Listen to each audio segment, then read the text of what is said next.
There is something more supernatural on the drawing board at CERN than what is being admitted. Even Adam Barker of Tech Bubble wrote of CERN a while back that with the LHC, CERN are expecting to find other dimensions and open portals to these dimensions.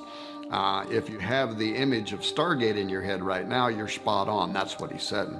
Now, prophecy in numerous parts of the Bible refer to a coming day when portals will be open and spiritual entities are going to pass through and come to the earth.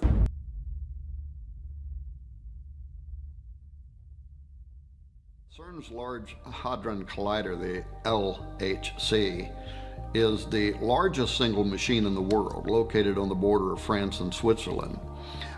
Its stated purpose is to accelerate subatomic particles by the speed of light and force them to travel in a loop where they then collide. The secular media, rife with non-believers, scientists, atheists, and skeptics of the supernatural, have also all been in a buzz over the global discussion around CERN's seemingly paranormal associations. Although CERN doesn't publicly profess to an agenda in relationship to God or Satan, evil versus good, the spiritual realm as it would be described by Bible believers and so on, recall what some say was just a CERN ritual hoax, which involved video footage depicting what looks like an occult ritual with a group of people all dressed in black cloaks surrounding the statue of the Hindu deity Shiva at CERN, and well, what appears to be stabbing a woman to death in a human sacrifice. The video ends with the videographer crying out and running away, and of course, when the film became public, experts at CERN said it was all just a joke. But all this does suggest there is something more supernatural on the drawing board at CERN than what is being admitted. Even Adam Barker of Tech Bubble wrote of CERN a while back that with the LHC, CERN are expecting to find other dimensions and open portals to these dimensions. If you have the image of Stargate in your head right now, you're spot on. That's what he said. And then he went on to draw parallels to the biblical story of Jacob's ladder. Perhaps you remember the dream that the patriarch Jacob had as he was fleeing his brother Esau.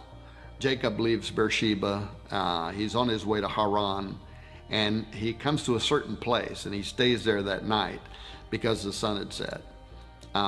Taking one of the stones of the place, he puts it under his head, he lays down that place to go to sleep, and as he dreams, it says, behold, there was a ladder set up on the earth, and the top of it reached to heaven, and behold, the angels of God were ascending and descending on it. Then Jacob wakes up from his sleep and he says, surely the Lord is in this place, and I did not know it. And he was afraid. And he says, how awesome is this place? This is none other than the house of God, and this is the gate of heaven, Genesis 28. Now this ladder described in the first book of the Bible describes something like a portal from heaven to earth through which God's angels, interdimensional and spiritual beings from another reality, were traveling. When Jacob wakes up, he refers to the location as a gate, much like today's trendy terms gateway or Stargate. One of CERN's goals is to recreate Jacob's ladder, according to Barker, and to reopen a portal that is said to have existed between Earth, Mars, Venus, and Saturn when the planets were in alignment many years ago. But whether Jacob's ladder really existed, he says, CERN are pretty sure that other dimensions do, and they're making it their goal to ensure that they open the portal for their use. Who knows? Now, Sergio Bertolucci, who is the official director for research and scientific computing at CERN, he was asked a while back about this extra-dimensional doorway by the Register, which is a London and New York operated science and technology journal. And he didn't hesitate with an enlightening response. He said, yes, out of this door might come something, or we might send something through it. And that sounds eerily similar to what Jesus said in John 1:51 when he said, truly, truly, I say unto you, you will see heaven open and the angels of God ascending and descending on the Son of Man. Now, prophecy in numerous parts of the Bible refer to a coming day when portals will be opened and spiritual entities are going to pass through and come to the earth. Now, if that's true, and if those verses are accepted for their literal meaning and not written off as some kind of poetic allegory, as some scholars have claimed, then the idea of CERN playing with gateways is a major concern. And if, as CERN claims, they're only out to explore space-time matter particles and the origin of our known universe and planets from exclusively a scientific or Darwinian-related perspective, if their agenda is unrelated to Bible prophecy entirely, then what is it with all this mystical symbolism that they knowingly are associating themselves with? Wouldn't it be more appropriate for them just to proudly display a polished statue of a particle or some artist depiction of the Big Bang instead of the statue of Shiva? So for those who have not yet heard about this controversial piece of art that CERN proudly exhibits between buildings 39 and 40 near the main building of their operation, it stands as really the most visible and celebrated imagery behind their work, Shiva. This is the Hindu god of destruction and a symbol of Shakti, or the life force. He is known very well as the destroyer. And in fact, in 2004, the government of India, which has had a long-standing friendship with leaders behind the CERN project even before the completion of the Large Hadron Collider, they gifted CERN with this bronze work of an art depicting Shiva as Nataraja, the lord or sometimes king of the dance. This dance that Shiva performs in the sculpture is the one that provides the source of the creation cycle in Hindu mythology, the preservation of all life in existence and the termination of all life in existence. The Rudra Tandava is a dance that especially displays Shiva's sadistic personality as he rains down the ultimate destruction upon a weary planet.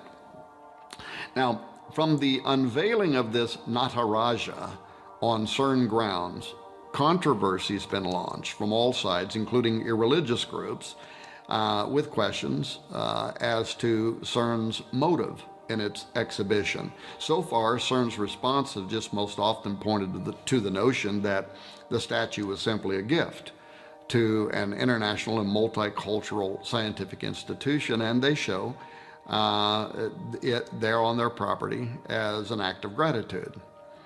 But if pure appreciation were the only contributing factor, the implications behind the symbolism might continue to disturb some, but it's likely that the issue would at least be dropped by many irreligious groups that could find within themselves to accept the motive that's being put forward by CERN.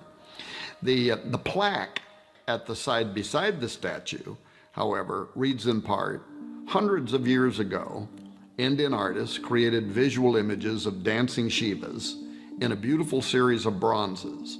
In our time, physicists have used the most advanced technology to portray the patterns of the cosmic dance.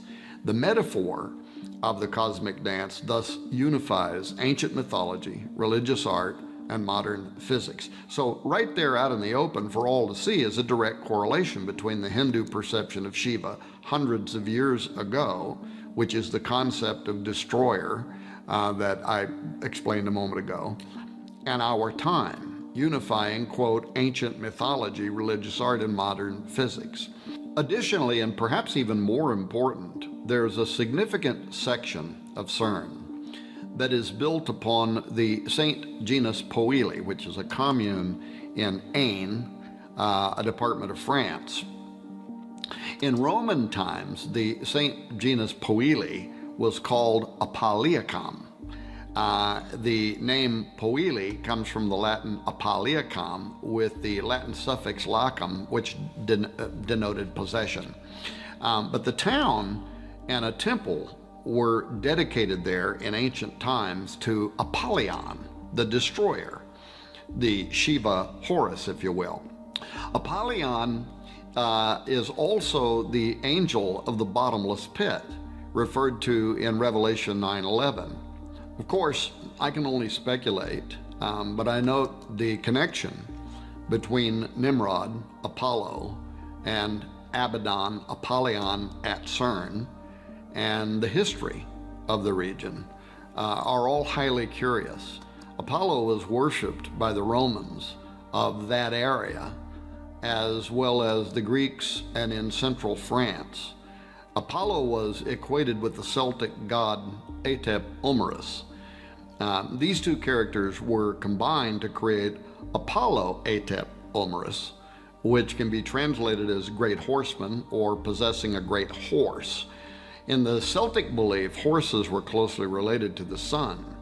The interesting thing to note is the connection between this idea of Apollo being associated with horses in France, where part of the LHC and CERN resides, and what the book of Revelation states about Abaddon, where it says, "And the shapes of the locusts were like unto horses prepared unto battle, and on their heads were as it were crowns like gold, and their faces were as the faces of men, and they had a king over them, which is the angel of the bottomless pit, whose name in the Hebrew tongue is Abaddon, but in the Greek tongue hath his name Apollyon." End quote.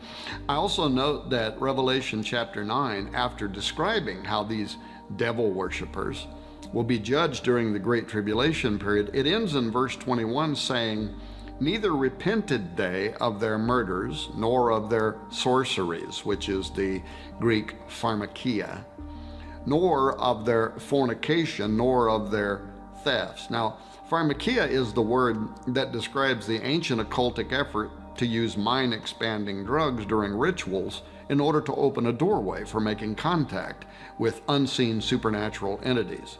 So, given these descriptions, is it possible that CERN will have something to do with the opening of the bottomless pit described in Revelation 9?